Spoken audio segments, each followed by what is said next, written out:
वृंदावन एक ऐसा धाम जिसके कण कण में भगवान का वास है। यहाँ भगवान कृष्ण ने रास रचाया तो कभी माखन की चोरी की। वृंदावन में अनेक रहस्य छुपे हुए हैं। ऐसे ही एक रहस्य के बारे में हम आपको बताने जा रहे हैं। यह रहस्य भगवान बांके बिहारी मंदिर से जुड़ा है। आपने देखा होगा, दुनिया के प्रत्येक मंदिर में भगवान की मंगला आरती की जाती है, लेकिन बांके बिहारी में मंगला आरती नहीं की जाती। इसके पीछे क्या है वजह और उसका क्या है रहस्य, हम आपको बताते हैं।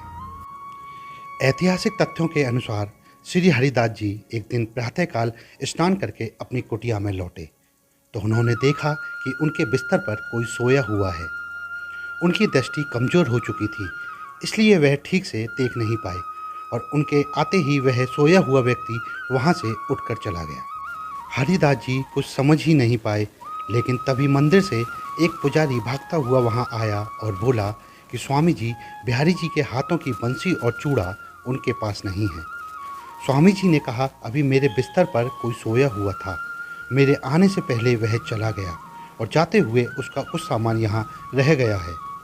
पुजारी ने पास जाकर देखा तो वह बिहारी जी का चूड़ा और बंसी ही थी, जिससे यह प्रमाणित हुआ कि बिहारी जी नित्य वहाँ रासलीला के बाद विश्राम करने आते हैं।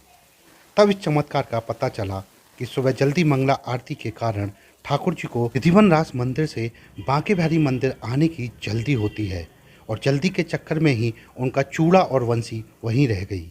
तभी से यह निर्णय किया गया कि बांके बिहारी मंदिर बाल रूप में है और मंगला आरती से उनकी नींद में विघ्न पड़ता है, इसलिए यहाँ प्रातः मंगला आरती नहीं की जाती। लेकिन जन्माष्टमी के दिन भगवान के जन्म के समय यह मंगला आरती की जाती है।